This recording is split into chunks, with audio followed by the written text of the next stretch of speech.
One of the greatest mysteries in human civilization takes us across the southeastern Pacific Ocean to one of the most isolated places in the world, Easter Island. Over the years, numerous theories have been developed on the origins of the ancient occupants, their motivations for creating numerous Moai statues, their method of transportation, and the occupants' eventual extinction.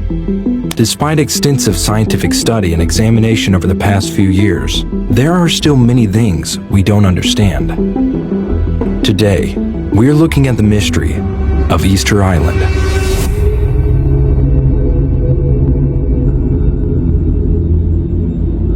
Around 400 AD, a small group of Polynesians decided to row out across the vast ocean sea in their wooden canoes, only with the knowledge of stars and ocean swells to help guide them.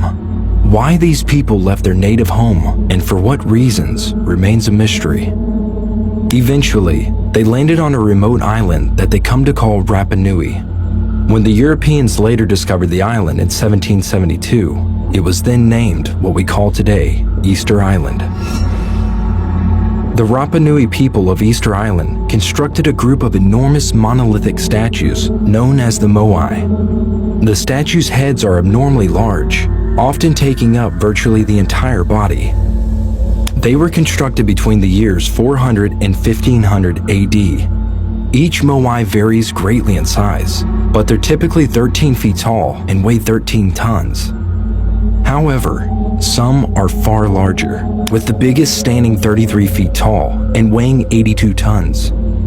The biggest unfinished Moai was expected to measure 69 feet tall and weigh up to 270 tons if finished. There are 887 statues in total, and the question of how they were moved and placed, and why they were even created there, is a mystery. How the Moai statues of Easter Island arrived at their last resting place has been a source of debate for many years. The largest statue, Pero, measures about 10 meters tall and weighs 82 tons. Researchers attempted to move and replicate some of the statues in the early 1980s, using only the equipment that the islanders had available when the statues were created. They found it to be almost impossible. In 1987, American archaeologist Charles Love succeeded in moving a replica that weighed 10 tons. With the help of 25 men, he loaded the statue onto an improvised sled and rolled it 46 meters in only 2 minutes. 10 years after this accomplishment, the Norwegian explorer Thor Heyerdahl and the Czech engineer Pavel Pavel constructed a statue of equal scale. They bound its head and base together with 2 ropes. They shook the monument around with the assistance of 16 people. Heyerdahl calculated that they could have moved the monument 100 meters every day had they not stopped the exercise because they were endangering the statue. In Rapa Nui folklore, the sculptures used magic in order to move around. It's theorized that the islanders removed vast forests to make place for agriculture, believing falsely that the trees would recover quickly enough to maintain the ecology. The island soon lost its ability to support its residents as a result of the expanding population. However, a recent idea argues that there is no evidence to support this. In reality, the Rapa Nui were highly skilled agricultural engineers. A thorough investigation reveals that the volcanic rock was purposefully used by the islanders to enrich their agricultural areas. In their ongoing research on Easter Island, Terry Hunt and Carl Lippo also postulate that although the islanders removed the majority of the forest, they replaced it with grasses. The two don't think the islanders died as a result of any self-inflicted disaster. Mara Mulrooney, an anthropologist, concurs with Lippo and Hunt on this point. Her radiocarbon evidence shows that Easter Island has been inhabited for many millennia. Its population only started to decline once Europeans began visiting. An alternate explanation for the population decline boils down to rats. Rats sheltering in the canoes of the island's first occupants have found heaven there thanks to the absence of predators and abundance of food. Rats preyed on the new plants, preventing regeneration even while the indigenous cut and burned trees. Rats may have harmed the island's ecosystem, but they also provided the locals with a new source of food. Rat bones found in garbage dumps on the island suggest that the locals consumed the rodents, as they built their farms to maintain themselves over the long term. The most popular theory as to the Moai's conception on Easter Island was that they were made, or inspired by, extraterrestrials. In his book, Chariots of the Gods: Unsolved Mysteries of the Past, author Eric von Daniken contributed to the dissemination of this hypothesis. Daniken proposed that the statues were constructed as a kind of SOS symbol built by aliens who were stranded on the island. After investigating Göbekli Tepe in 2010, Robert Schoch stated in 2012 that the writing system of Easter Island is 10,000 years older than previously thought, a claim that has been dubbed a wacky theory. This implies that the island is older than previously believed.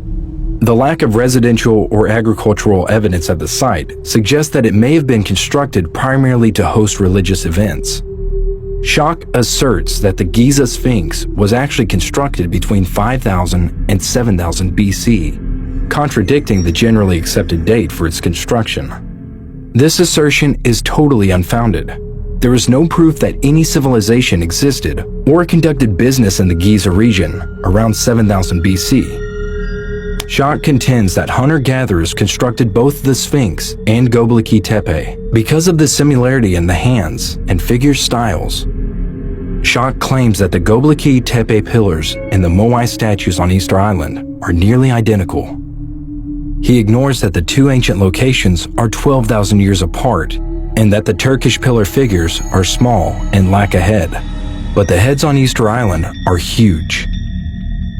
Schoch also thinks that an ancient plasma event may have been captured in the Rongo Rongo script of Easter Island. Today's definition of plasma includes auroras, lightning, and thunderstorms.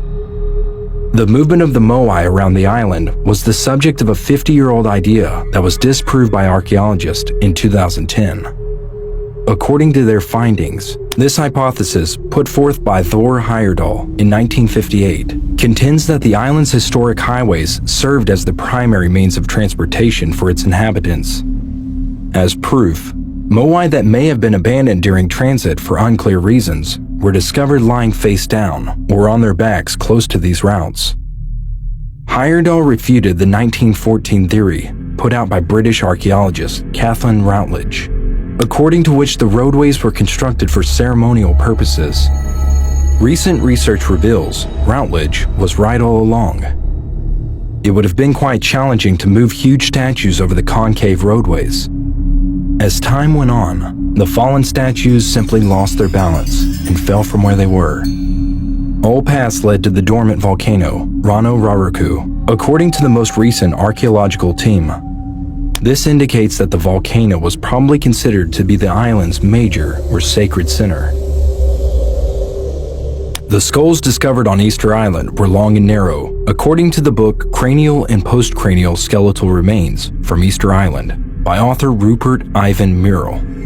Long ear evidence was also discovered. The novel Aku Aku by Thor Heyerdahl mentions a bloody conflict or battle between the Easter Islanders with long ears and small ears.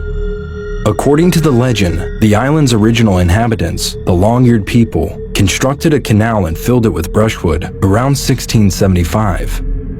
The short ears were going to be led into the ditch and burned. A long-eared man disclosed to his short-eared wife. The short-eared woman was astonished and revealed the plans to her people, betraying her spouse in the process to protect them. The short-eared people chased the long-eared people into the ditch after a quarrel broke out.